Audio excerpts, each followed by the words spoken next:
There is no better time or place than the present for China to join forces with African countries. China provides substantial aid in several areas, including the development of essential infrastructure, the expansion of industries, the promotion of commercial links, and so on.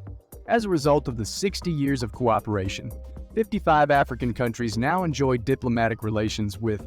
China has made significant efforts to improve the quality of life in a few of Africa's poorer countries, but its aid to the continent does not stop there. In 2010, China revealed intentions to invest $130 billion over the next 20 years to construct railroads throughout Africa.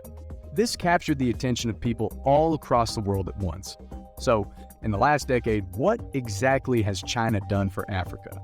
Railway construction is an absolute need for any country. Now, right now, China is helping fund and build many significant railway projects in Africa. This is what the numbers show, at least. By 2021, China has invested over $60 billion on the African continent. The vast bulk of these resources went toward building railroads that connect Africa's grasslands and deserts and encourage cultural harmony among the continent's many cultures. It was hoped that by building these railroads, they might connect the arid regions of Africa to the more pastoral interior. Both the national economy and the regional economies benefit from the construction of these train infrastructure. These three major high-scale railway projects are crucial for China and Africa alike. Then, there are three separate railways. Which are they? The Rai Railway was the first railroad. China's RV Railway is a key project for Nigeria, and as a direct consequence of China's work on the project, local Nigerians now have many more transportation alternatives at their disposal. China has seen a return on investment that is several times larger than its original $1.06 billion investment.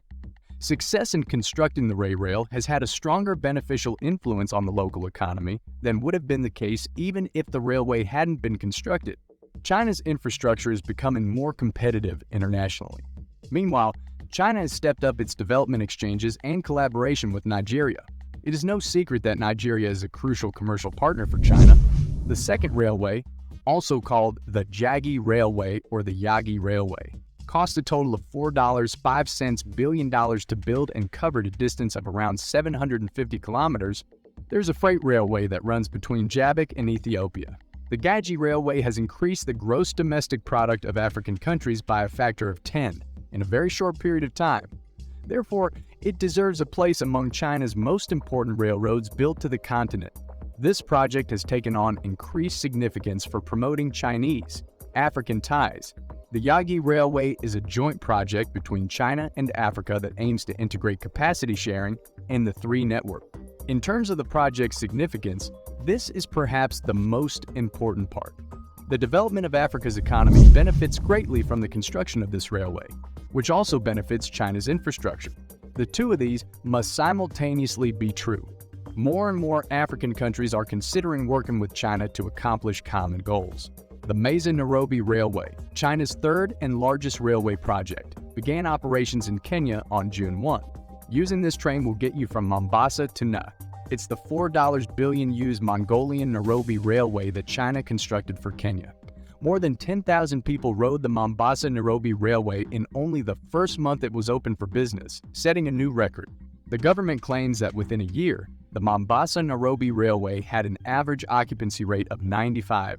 Again, this emphasizes the importance of this point, how desperately needed this railway would be by the people of Kenya.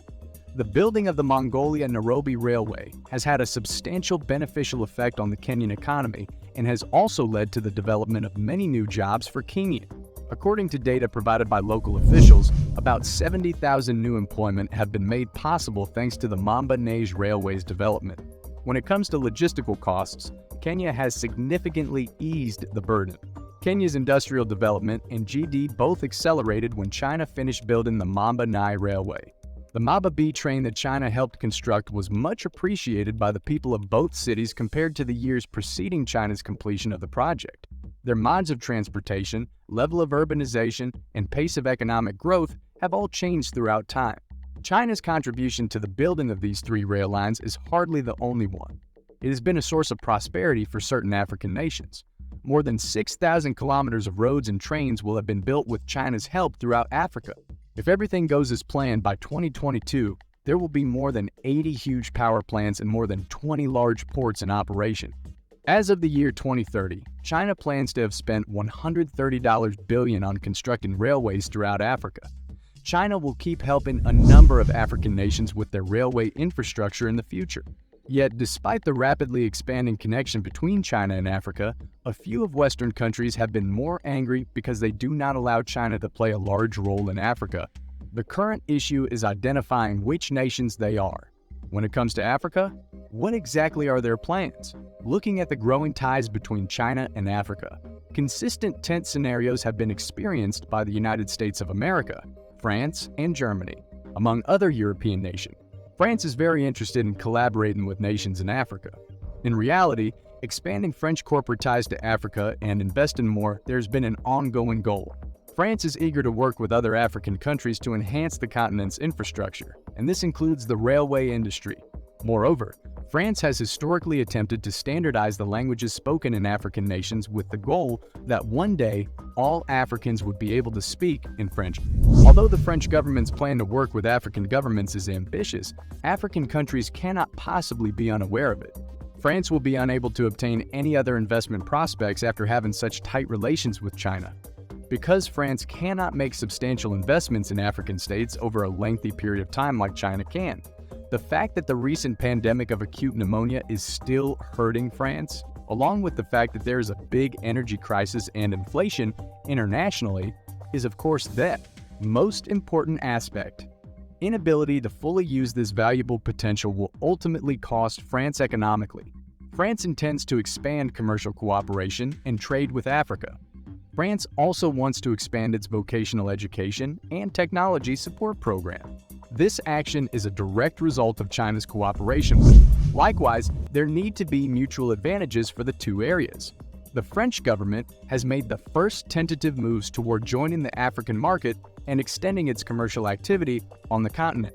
France has put in more effort, but that is no match for China's invasion of many African countries. For what reason, therefore, does Africa choose China as a partner rather than France? Unlike other countries, China has never demonstrated any interest in, and from China's perspective, the continent has always been treated with the seriousness it deserved. Solutions that are mutually beneficial and result in a win-win scenario for all parties concerned are not possible in a good number of European nations if the parties involved do not preserve an honest respect for one another. Because of this, Africa now has more faith in China. Second, China's competence in building infrastructure is becoming increasingly well known across the globe. China's aid has allowed African nations to build vital infrastructure more quickly and affordably. As Africa has had positive experiences working with China in the past, the continent is usually eager to continue and expand its collaboration with China. Feel free to weigh in with your thoughts and feedback. Likewise, if you want to see a video about another frightening endeavor, go here.